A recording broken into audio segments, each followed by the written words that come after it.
In the grip of a merciless winter, Anna, a divorced mother, and her 2 young children huddled in a frozen cave, their breaths fading as hope slipped away. Before we embark on this captivating journey, I'd love to hear where you're tuning in from.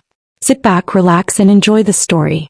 The forest was a silent cathedral of ice, its trees draped in snow.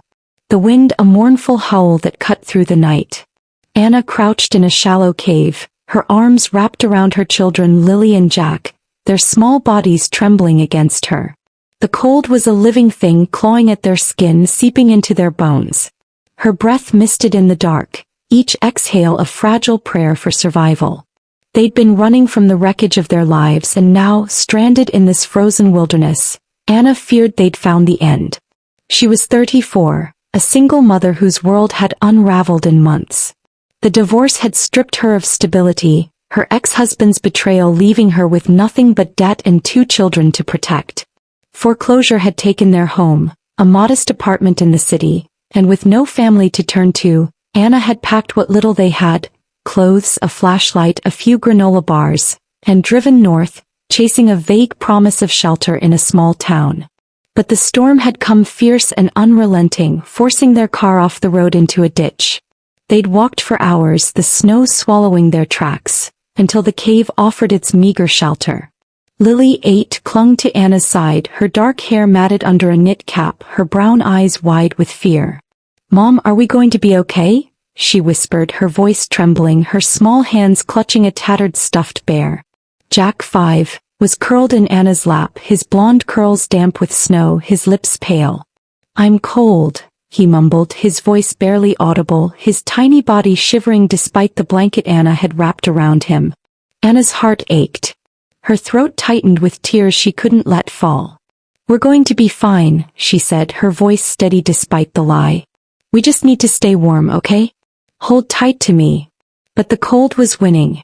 The granola bars were gone, the flashlight's batteries fading, its weak beam barely illuminating the cave's jagged walls. Anna's coat was thin, her gloves torn, and the blanket pulled from the car's trunk was too small to cover them all. She tried to keep them moving to generate heat, but exhaustion had claimed them, and now they sat, a fragile huddle against the storm's wrath. She thought of the city, of the life they'd lost. Lily's school, Jack's daycare, the diner where she'd waitressed, scraping by on tips. She'd fought so hard, working doubles, shielding her children from the truth, but it hadn't been enough. The shame burned, but worse was the fear that she'd failed them. That this cave would be their grave. "Sing, Mom," Jack murmured, his voice faint, his eyes half closed. "Like you used to." Anna's chest tightened, memories of bedtime lullabies flooding back. She hummed softly, a shaky rendition of "Twinkle, Twinkle, Little Star," her voice cracking but warm, wrapping her children in the only comfort she had left. Lily joined in, her voice small but brave, and for a moment the cave felt less cruel, the cold less sharp. But the song ended and the silence returned, heavier now. Anna's eyes stung. Her mind raced for a plan, a miracle, anything. She prayed, not to a god she wasn't sure she believed in, but to the universe, to her own mother, gone years ago. "Please help us. Don't let them die." A sound broke her thoughts, a faint rustle, not the wind but something alive. Anna tensed, her arms tightening around her children. The flashlight's beam flickered as she aimed it toward the cave's mouth. Eyes gleamed in the dark, low and steady, and her heart lurched, fear spiking. A wolf, a bear. But then the shape moved closer and she saw it. A dog, small and scruffy, its fur matted with snow, its ribs visible under a patchy coat. The dog stopped, its head tilted, its eyes warm amber, almost human, fixed on Anna. It didn't growl, didn't bare its teeth, just stood there as if waiting. Lily stirred, her voice a whisper. "Mom, look, it's not scared." Anna's breath hitched, her instincts torn. The dog looked harmless, but they couldn't afford to trust it. "Not now." "Stay still," she whispered, her voice low, her eyes on the animal. But Jack, weak but curious, reached out a small hand. "Puppy," he mumbled, his voice soft with wonder. The dog stepped closer, its tail wagging faintly, and licked his fingers, its warmth a shock against his cold skin. Anna's fear eased, replaced by a strange calm. The dog wasn't a threat. It was a survivor like them. Where'd you come from? Anna asked, her voice barely audible as if the dog could answer. It turned, padding toward the cave's mouth, then looked back, its eyes steady, almost urging them to follow. Lily's voice was hesitant but hopeful. Maybe it knows a way out, she said, her stuffed bear clutched tight. Maybe it's helping. The dog, on her children's breaths, on the faint hope that this wasn't the end. Lily stumbled, her small hand gripping Anna's, and Anna pulled her close, whispering, "You're so brave, baby. Keep going." They walked for what felt like hours, the forest a blur of white, the cold a relentless enemy. Anna's vision blurred, her thoughts slipping, but the dog's amber eyes kept her anchored. Its steady pace was a lifeline. Just as she thought she couldn't take another step, the trees parted and a light appeared. A warm, golden glow, not from the sky but from a mansion. Its stone walls rising like a fortress in the snow. Anna's heart leapt, disbelief warring with relief. The dog barked a sharp, joyful sound and ran toward the mansion's gates, its tail wagging. Lily's voice was a gasp. "Mom, it's real," she said, her eyes wide. "It's a house." Jack stirred, his voice weak but alive. "Puppy saved us," he mumbled, his small hand reaching for the dog. Anna staggered forward, the gates looming. Her body screamed, but her heart soared. The mansion was vast, its windows glowing, its grounds blanketed in snow. She didn't know who lived here or why the dog had led them, but it was shelter, a chance to survive. She pounded on the gate, her fists numb, her voice raw as she shouted, "Help, please help us." The dog barked again, its small form dwarfed by the gates, and a figure appeared. A man, tall and shadowed, his coat dark against the snow. He moved quickly, his face unreadable, and opened the gate. His eyes widened as he saw Anna, her children, and the dog. "Who are you?" he asked, his voice deep, cautious but not unkind. Anna's knees buckled, her strength failing, but she held Jack tight, Lily's hand in hers. "Please," she whispered, her voice breaking. "We're freezing, my kids. We need help." The man's gaze softened, his eyes gray, stormy but warm, taking in their trembling forms, the dog at their feet. "Come in," he said, his voice firm, stepping aside. "You're safe now." Anna staggered forward, tears freezing on her cheeks, the dog trotting beside her. The mansion's warmth enveloped them, a stark contrast to the cave's cold. She sank to the floor, her children in her arms, their breaths steady, alive. The man knelt beside them, his face clearer now, mid-40s, sharp features, dark hair flecked with silver, his suit expensive but rumpled as if he'd been awake all night. "I'm Alexander," he said, his voice soft. "This is my home. You're going to be okay." Anna nodded, her voice gone, her heart full of gratitude, fear, and wonder. The dog curled up beside Jack, its amber eyes calm, and Anna knew whatever came next, they'd been given a miracle sparked by a stray's kindness and a stranger's open door. The mansion's foyer was a sanctuary of warmth, its marble floor gleaming under a chandelier that cast soft light across intricate wood paneling. Anna sat on a plush rug, her arms still wrapped around Lily and Jack, their shivering bodies pressed against her. The cold that had nearly claimed them in the cave seemed a distant memory, replaced by the heat radiating from a nearby fireplace, its crackling flames a lifeline. The stray dog, its mangy fur dusted with snow, lay curled beside Jack, its amber eyes calm as if it knew its work was done. Anna's heart pounded, a mix of relief, exhaustion, and disbelief that they were alive, safe in a place that felt like a dream. Alexander stood nearby, his gray eyes watchful but kind, his dark suit a stark contrast to the chaos of their arrival. He was in his mid-40s, his sharp features softened by concern, his silver-flecked hair catching the firelight. He'd introduced himself as the owner of this mansion, a billionaire CEO whose name Anna vaguely recognized from headlines.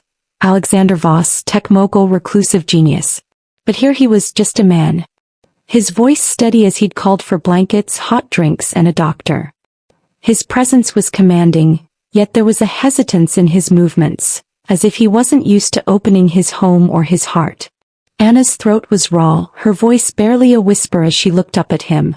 "Thank you," she said, her words thick with tears she couldn't shed. Not yet, you saved us. Alexander's lips curved into a small, almost awkward smile. The dog did that, he said, glancing at the scruffy animal, its ribs visible under its patchy coat. I just opened the gate. Lily ate, stirred in Anna's arms, her brown eyes wide as she took in the grandeur of the foyer. Is this a castle? She asked, her voice soft but curious, her stuffed bear clutched tight. Alexander's smile warmed, his gaze softening as he knelt to her level. Not quite, he said, his voice gentle. But it's safe and you're welcome here. The cocoa, its sweetness a shock after days of hunger. And Anna watched as Helen offered mugs to Lily and Jack, their small hands clutching them eagerly. The dog, sensing the calm, wagged its tail, its amber eyes flicking between the children and Alexander as if it belonged to them all. Alexander stood, his gaze shifting to the dog, then to Anna. What happened? He asked, his voice low, not demanding but curious. How did you end up in that cave? Anna's throat tightened, shame and sorrow rising. She didn't want to tell the stranger her failures. The divorce, the foreclosure, the desperate drive north. But his eyes held no judgment, only a quiet patience. We lost our home, she said finally, her voice barely audible. I thought I could find a shelter, start over, but the storm. We crashed and the cave was all we had. I thought. Her voice broke and she looked at her children, their faces soft with trust. I thought we wouldn't make it. Alexander's jaw tightened, a flicker of something, pain, recognition, crossing his face. You're here now, he said, his voice steady. You're safe and so are they. Lily looked up, her voice hesitant. Why do you live here all alone? She asked, her child's curiosity cutting through the tension. It's so big.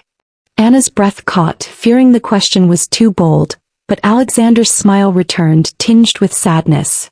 It's not always alone, he said, his voice soft. Helen's here and I like the quiet, but tonight it's better with you here. Helen chuckled, breaking the moment. He's not wrong, she said, handing Anna a plate of warm bread and cheese. Eat all of you. The doctor's on the way just to check you over. Anna nodded, her gratitude overwhelming, and helped Lily and Jack eat their small bites, a sign of life returning. The dog offered a piece of bread by Jack, took it gently, its tail wagging. Anna felt a spark of wonder. This animal, a stray with no reason to care, had saved them, led them to this man, this place. It felt like fate. As the night grew colder, Anna tucked the children into bed, her heart still racing, and for the first time in weeks, the sound of their peaceful breaths filled the room. She sat by the window, watching the snow fall gently outside, the mansion's warmth a stark contrast to the cave's howling winds. She thought of Alexander, his kindness, his loneliness, and the dog, a stray who'd changed everything. She didn't know what tomorrow held, but for the first time she felt hope, fragile but real, like a seed planted in frozen ground. Downstairs, Alexander sat by the fireplace, a glass of untouched whiskey in his hand. The dog's loyalty and Anna's strength replayed in his mind. He'd built an empire, a fortress of wealth, but his life was empty, haunted by losses he didn't speak of. A sister gone too soon, a family fractured by ambition. Tonight, opening his gate had cracked something open, a warmth he'd forgotten. He looked at the dog, now fed and resting by the fire, and whispered, "You knew, didn't you?" The dog's amber eyes met his, steady and wise, as if it understood. The city slept beyond the mansion's walls, unaware of the miracle unfolding. A story of kindness that would soon spread, a spark that could light 1,000 hearts. The mansion woke to a quiet dawn, its vast halls bathed in the pale light of a winter sky. The snow outside softened the world into stillness. Anna stood by the guest room window, her breath fogging the glass, her heart a tangle of gratitude and uncertainty. Lily and Jack slept in the wide bed behind her, their small forms nestled under quilts, their faces peaceful for the first time in weeks. The stray dog, now cleaned and fed, curled at Jack's feet, its amber eyes half closed, a silent guardian. The warmth of the mansion, the softness of the bed, the safety of these walls. It was a miracle Anna could barely comprehend. Yet the weight of their survival and what came next pressed against her chest. She'd slept fitfully, her dreams a blur of the cave's cold, the dog's eyes and Alexander's voice steady and kind. The cave's cold, the dog's eyes, and Alexander's voice steady and kind. He was a stranger, a billionaire CEO who'd opened his home to her family, but there was a shadow in his gray eyes, a loneliness that mirrored her own. Anna knew she couldn't stay here forever, couldn't rely on his generosity, but the thought of leaving, of facing the world that had broken her, filled her with dread. For now, she focused on her children, on the dog's quiet presence, on the fragile hope that had brought them here. Lily stirred, her brown eyes blinking open, her stuffed bear clutched tight. "Mom," she whispered, her voice soft, "is this real? Are we really here?" Anna crossed to the bed, sitting beside her, brushing a strand of dark hair from her daughter's face. "It's real, baby," she said, her voice warm despite the ache in her throat.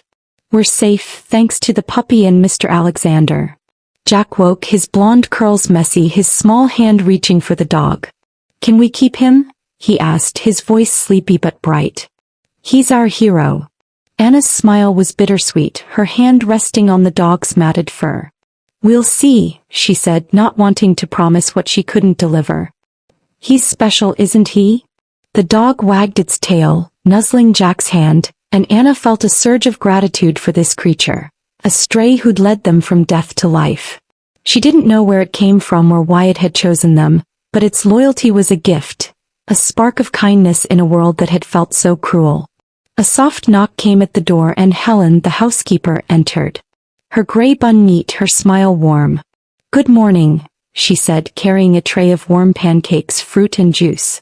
"Thought you'd be hungry. How are you feeling?" Anna's eyes stung. The simple act of care overwhelmed her. "Better," she said, her voice thick.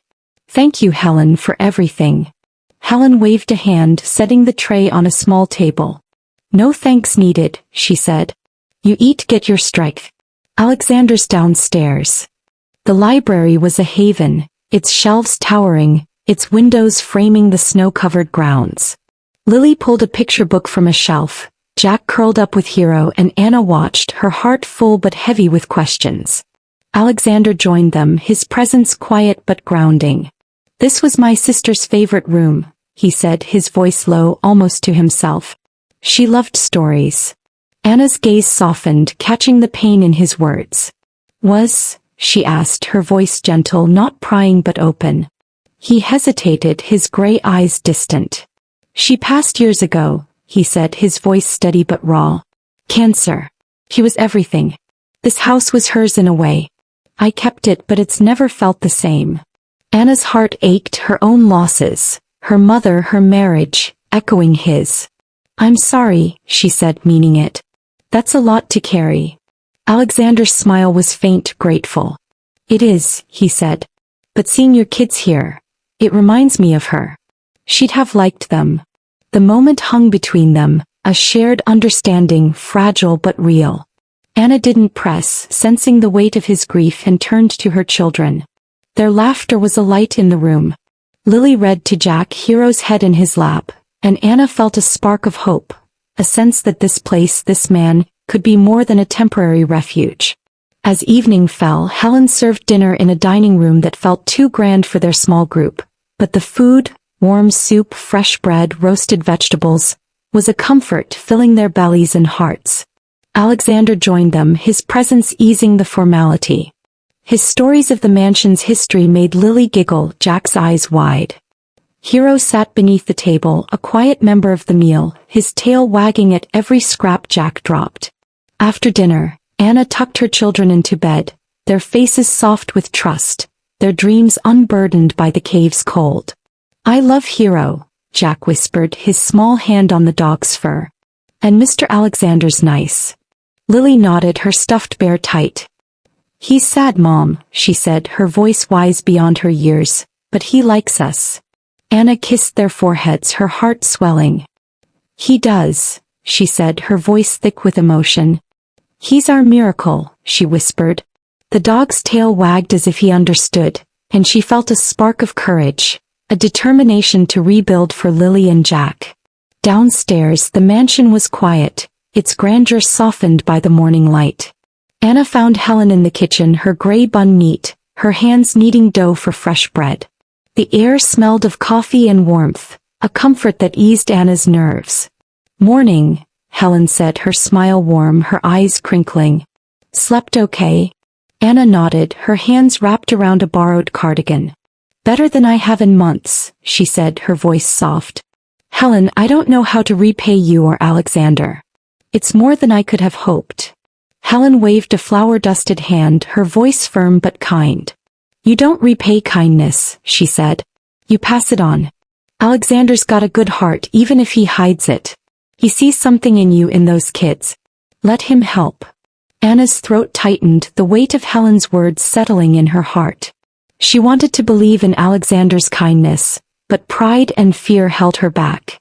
She'd fought alone for so long, shielding her children from a world that had taken everything: her marriage, her home, her dreams. Accepting help felt like admitting defeat, yet refusing it could hurt Lily and Jack. The children woke, their laughter echoing as they bounded into the kitchen, Hero at their heels. Lily's brown eyes sparkled, her stuffed bear tucked under her arm, while Jack's blonde curls bounced, his small hand clutching the dog's fur. "Can we play outside?" Lily asked, her voice bright, the trauma of the cave fading in the mansion's safety. Anna hesitated, glancing at the snow beyond the windows. But Helen chuckled, setting plates of warm bread and scrambled eggs on the table. "After breakfast," she said, "bundle up and I'll take you to the garden. There's a sled in the shed." Jack's eyes widened, his voice a squeak. "A sled with Hero?" He looked at the dog, who wagged its tail as if eager for the adventure. His tail wagged as if eager for the adventure. Anna smiled, her heart swelling at their joy, a rare gift after months of fear. "Eat first," she said, helping them to the table, their small hands eager. Hero sat patiently, his eyes on Jack, who slipped him a piece of bread, giggling as the dog took it gently. Alexander appeared, his gray eyes warm, his sweater and slacks a quiet contrast to his CEO persona. "Morning," he said, his voice soft, his smile hesitant but genuine. "Sounds like a plan for the garden." Lily turned to him, her voice bold. "Will you come?" she asked, her stuffed bear swinging in her hand. "It'll be fun." Anna's breath caught, fearing the invitation was too forward, but Alexander's smile widened, a crack in his guarded exterior. "Maybe," he said, his voice light. "I haven't sledded in years." Jack clapped his small hands, his voice bright. "Hero can pull us," he said, petting the dog, who wagged his tail as if agreeing. Anna watched, her heart stirring at Alexander's ease with her children, his kindness a bridge across their different worlds. "You don't have to," she said, her voice quiet, not wanting to impose. Alexander's gaze met hers, steady and sure. "I want to," he said, his voice low. "It's been a long time since this house had laughter." After breakfast, Helen led Lily and Jack to the garden, their borrowed coats and scarves bright against the snow. Hero bounded ahead, his scruffy fur dusted with flakes, his playful barks echoing. Anna stayed behind, her nerves tingling, sensing Alexander wanted to talk. They sat in the sitting room, the fire crackling, a tray of coffee between them. "I've been thinking," Alexander said, his voice measured, his gray eyes searching hers. "You said you want a job, a fresh start. I can help with that. I own a tech company, but I've got connections. Restaurants, schools, nonprofits. What did you do before?" Anna's hands tightened around her mug, the questions stirring memories of her old life. "I was a waitress," she said, her voice steady but soft. "At a diner in the city. I was good at it, but it wasn't enough. Before that, I studied art, wanted to teach, but life got in the way." Alexander nodded, his expression thoughtful. "Art's a gift," he said. "There's a community center in town, runs programs for kids. They're always looking for teachers, volunteers. I could make a call, get you an interview." Anna's heart leapt, hope battling fear. "You'd do that?" she asked, her voice trembling. "Why?" Alexander's smile was faint, tinged with sadness. "I know enough. You're a mother who'd do anything for her kids. You survived a storm, a cave, because of that dog and your own strength. That's worth helping." Anna's eyes stung, his words cracking the walls she'd built. "I don't want to be a burden," she said, her voice firm. "I've always worked for what we have. I need a chance." Alexander's smile was small but warm. It's not charity, he said. It's a hand up. You're strong, Anna. I can see that. Let me help you use it. She nodded, tears pricking her eyes, the weight of his words settling in her heart. She didn't know why he cared, but his sincerity was real, a lifeline she couldn't refuse. Helen suggested the children explore the mansion's library, a room filled with books and cozy armchairs. Lily and Jack's eyes lit up, their fear giving way to excitement. Anna followed the dog, Hero trotting beside them, its presence a quiet comfort. The library was a haven, its shelves towering, its windows framing the snow-covered grounds. Lily pulled a picture book from a shelf. Jack curled up with Hero and Anna watched, her heart full but heavy with questions. Alexander joined them, his presence quiet but grounding. This was my sister's favorite room, he said, his voice low, almost to himself. She loved stories. Anna's gaze softened, catching the pain in his words. She asked, her voice gentle, not prying but open. He hesitated, his gray eyes distant. She passed years ago, he said, his voice steady but raw. Cancer. She was everything. This house was hers in a way. I kept it, but it's never felt the same. Anna's heart ached, her own losses, her mother, her marriage, echoing his. I'm sorry, she said, meaning it. That's a lot to carry. Kindness that would soon spread, a light born from a dog's courage and a man's rediscovered heart. The mansion glowed softly in the winter morning, its stone walls a steadfast barrier against the snow-draped world outside. Anna stood in the guest room watching Lily and Jack sleep, their small forms tangled in quilts, Hero sprawled at their feet, his scruffy fur rising with each gentle breath. The warmth of the room, the safety of these walls, was a gift Anna still struggled to accept. But each day here strengthened her resolve to rebuild. Alexander's offer, an interview at the community center for an art teaching position, hung in her heart like a fragile star, a chance to reclaim a piece of herself for her children. Yet the weight of their uncertain future and the debt she owed to a stranger's kindness kept her tethered to caution. She smoothed Jack's blonde curls, her touch light, and adjusted Lily's stuffed bear, her brown eyes fluttering in dreams. Hero stirred, his amber eyes meeting hers, and nudged her hand, his warmth a quiet reassurance. You're our guardian, Anna whispered, scratching his ears. Her voice thick with gratitude. The dog's tail thumped as if he understood, and she felt a surge of determination, a promise to make this miracle count. Downstairs, the mansion was waking, its halls filled with the faint clink of dishes and the scent of fresh coffee. Anna dressed in the borrowed cardigan and her faded red dress, its familiarity grounding her, and joined Helen in the kitchen. The housekeeper's gray bun was neat, her hands busy with a tray of muffins, her smile a beacon of comfort. Morning, Helen said, her eyes crinkling. You're looking stronger every day. Anna's lips curved into a shy smile, breaking through. I'm trying, she said, her voice soft. Helen, I don't know how to thank you or Alexander. This chance, it's everything. Helen set a muffin on a plate, her voice warm but firm. You thank him by taking it. Courage igniting the drive to the community center was quiet, the snow-covered hills rolling past. Hero's absence was a small ache. Alexander's SUV was warm, its leather seats a stark contrast to Anna's old car, now lost in a ditch. You nervous? He asked, his voice gentle, his eyes on the road. Terrified, Anna admitted, her hands clutching the folder. But excited too. I loved art once. It was my way of seeing the world. Alexander's smile was faint, thoughtful. My sister was like that, he said, his voice low. She painted, saw beauty in everything. She'd have liked you. Anna's heart ached, his loss a mirror to her own. You miss her? She said, not a question, her voice soft. Every day, he said, his voice raw but steady. But helping you, it feels like honoring her. The community center was a brick building in a small town, its windows bright with children's artwork, its doors open to a hum of activity. Clara Era, a woman in her 50s with dreadlocks and a warm smile, greeted them, her energy infectious. Sarah, she said, shaking her hand. Alexander's told me about you. Let's talk. The interview was a blur of questions and hope. Clara's kindness eased Anna's nerves. She spoke of her art studies, her love for teaching, her years as a waitress, her fight for her children. Clara listened, her eyes sharp but warm, and shared the center's mission. Art is healing for kids, families, the lost. You've got heart, Clara said, her voice firm. We need that. Can you start next week, part-time, teaching kids classes? Anna's breath caught, tears pricking her eyes. Yes, she said, her voice trembling with joy. Thank you. Back at the mansion, Lily and Jack ran to her, Hero at their heels. Their snowman stood proud in the garden.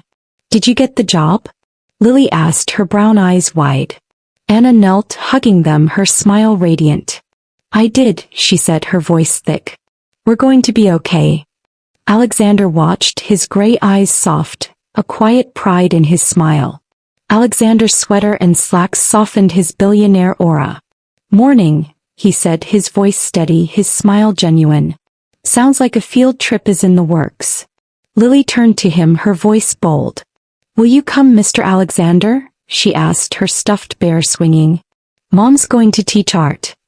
Anna's breath caught, fearing the imposition, but Alexander's smile widened, a spark of joy in his eyes. I'd like that, he said, his voice light. Been a while since I saw a classroom. Jack clapped his small hands, his voice bright. Hero is going to be the best student, he said, petting the dog who wagged his tail as if eager for the role. Anna watched, her heart stirring at Alexander's ease with her children, his kindness a steady bridge. You don't have to, she said, her voice quiet, not wanting to overstep. Alexander's gaze met hers, warm and sure. I want to, he said, his voice low. You're starting something, Anna. I'd like to see it. Breakfast was a lively affair, the children's chatter blending with Helen's teasing, Alexander's quiet laughter a warm note. Anna ate, her nerves tingling, her first day at the community center looming. Tomorrow she'd spent the week preparing, sketching lesson plans, gathering supplies Clara provided, remembering the joy of art from her college days. It wasn't just a job. It was a chance to heal, to share beauty with children who, like Lily and Jack, needed light. After breakfast, Anna took the children to the mansion's library, a haven of books and armchairs. Hero trotted beside them. Lily pulled an art book from the shelf, its pages filled with vibrant paintings, while Jack curled up with Hero, his small hands tracing the dog's fur. Anna sat with them, reading about Monet and Carlo, their questions sparking her own excitement. Can we paint like that, Mom? Lily asked, her brown eyes wide. Anna's smile was radiant, her heart full. We will, she said, her voice steady. At the center we'll paint, draw, create. You'll see. Emma and Jack slept in the guest room's wide bed, their small forms curled under quilts, Hero sprawled at their feet, his scruffy fur a quiet reminder of the miracle that had brought them here. The warmth of the mansion, the safety of Alexander's kindness, and the promise of a job teaching art felt like a new chapter. But Anna's mind still wrestled with doubts. Could she be enough for her children, for the students, for herself? She slipped out of bed, her borrowed cardigan soft over her faded red dress, and stood by the window watching the snow sparkle. Hero stirred, his amber eyes warm, and patted over, nudging her hand. You're my courage, Anna whispered, scratching his ears, her voice thick with gratitude. The dog's tail wagged a steady rhythm, and she felt a surge of determination, a vow to make this day count. Downstairs, the mansion hummed with morning life, the scent of fresh coffee and bacon drifting from the kitchen. Helen was there, her gray bun neat, her hands flipping pancakes, her smile a beacon. Big day, she said, her eyes crinkling. You ready to paint the world, Anna? Anna's lips curved into a nervous smile, breaking through.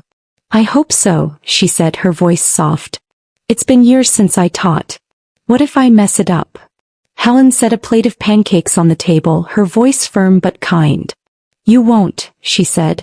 You've got heart, Anna, and that's what kids need. Alexander believes in you. I believe in you. And those kids of yours, they're your biggest fans. Anna's throat tightened, Helen's words a lifeline. She wanted to trust this chance, to believe she could reclaim the artist she'd been before life broke her. Alexander's support, Clara's faith, Hero's loyalty. They were anchors grounding her in hope. Emma and Jack bounded in their borrowed sweaters, bright Hero at their heels. "Can we come to your class, Mom?" Lily asked, her brown eyes sparkling, her stuffed bear tucked under her arm. Jack nodded, his blonde curls bouncing. "But I remember her." Anna's heart ached, her own losses echoing. "You're keeping her close," she said, her voice thick. "That's what art does." The class flew by, the kids' laughter and chatter filling the room, their paintings a burst of color. Clara peeked in, her smile wide, and gave Anna a thumbs up, her approval a lifeline.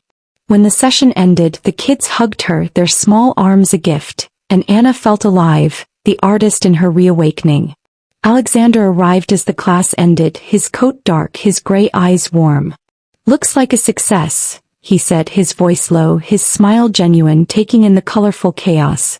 Anna's cheeks flushed, her heart soaring. "It felt right," she said, her voice thick with joy. "They're amazing. Alexander, thank you for this." He shook his head, his gaze steady.